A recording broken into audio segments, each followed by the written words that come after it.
Halo para sob cilik, kembali lagi dengan kami di cerita bilangan pada materi rasio dan proporsi. Ngomong-ngomong, aku besok ada acara di kampus nih. Rencananya aku mau buat dulu untuk kawan-kawan. wah, ide bagus tuh. Acara apa emangnya sampai perlu bawa kue segala? Acara kelas gitu, tapi kecil-kecilan aja. Wah, asik dong. Aku bisa boleh bantu nggak? Aku penasaran gimana caranya bikin kue dengan tekanan yang pas. Soalnya kayak gak bisa asal-asalan. Oh iya betul kata Dayat. Din, kira-kira berapa orang yang mau kamu kasih kue? Ada 8 orang yang mau kasih.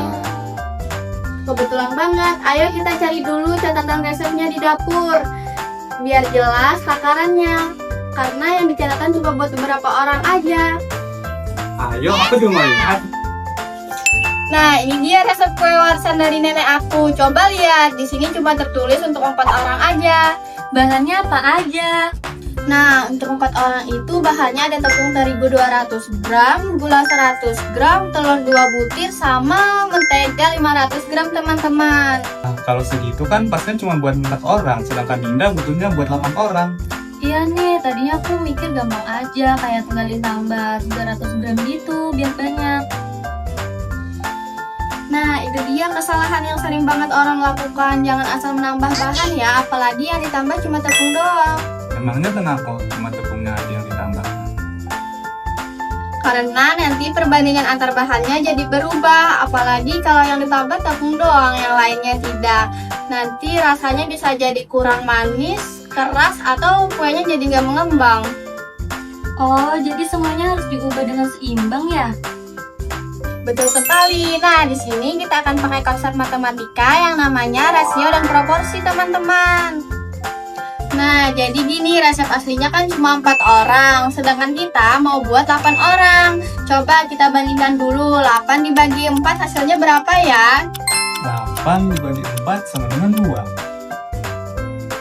Betul, artinya porsi yang kita buat itu 2 kali lipat dari resep aslinya. Berarti semua bahan juga harus kita kalikan dengan angka yang sama, yaitu 2. Nah, coba kita hitung bareng-bareng ya. Tepung 200 gram dikali 2 sama dengan 400 gram. Terus gulanya? Gulanya 100 gram dikali 2 sama dengan 200 gram juga. Terus telurnya 2 butir dikali 2 jadi 4 butir ya? Yeay, benar. Dan yang terakhir, mentega 50 gram dikali 2 jadi 100 gram. Jadi kalau di total resep untuk 8 orang itu tepungnya 400 gram, gulanya 200 gram, telur yang 4 butir, sama menteganya 100 gram ya? Tepat sekali. Nah, konsep mengalihkan semua bahan dengan angka yang sama itu namanya proporsi. Kalau satu bahan dikali 2, semua bahan lain juga dikali 2 biar perbandingannya tetap sama. Tidak, aku jadi penasaran nih. Kalau misalkan yang dikasih bolu itu bukan 8 orang, tapi cuma 6 orang, gimana cara ngitungnya?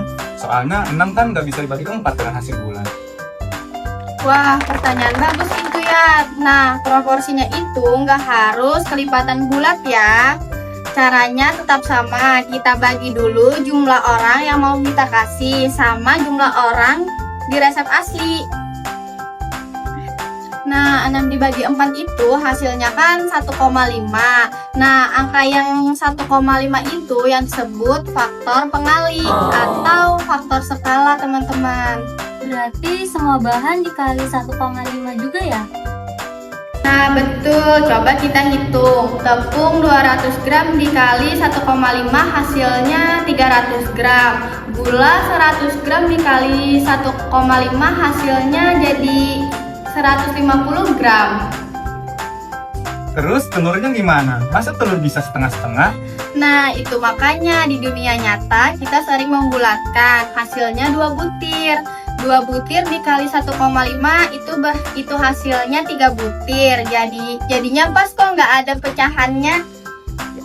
Alah, jadi rasio dan proporsi itu nggak cuma buat kelipatan genap aja ya? Ya, persis sekali. Itulah gunanya matematika, bikin hidup kita lebih praktis, apalagi soal masak-memasak. Oke, tepungnya udah pas 400 gram nih. telurnya juga 4 butir, udah siap dicampur. Nah gitu, kalian sudah bisa mempraktekannya sendiri. Konsep proporsi. Ingat ya, kalau nanti mau bikin dalam jumlah yang berbeda, tinggal pakai cara yang sama. Wih, jadi gak sabar nungguin bolunya matang.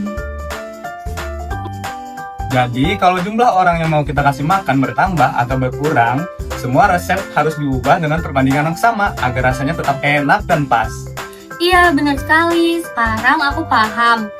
Ternyata matematika itu bukan cuma di pelajaran aja, tetapi juga dimasak.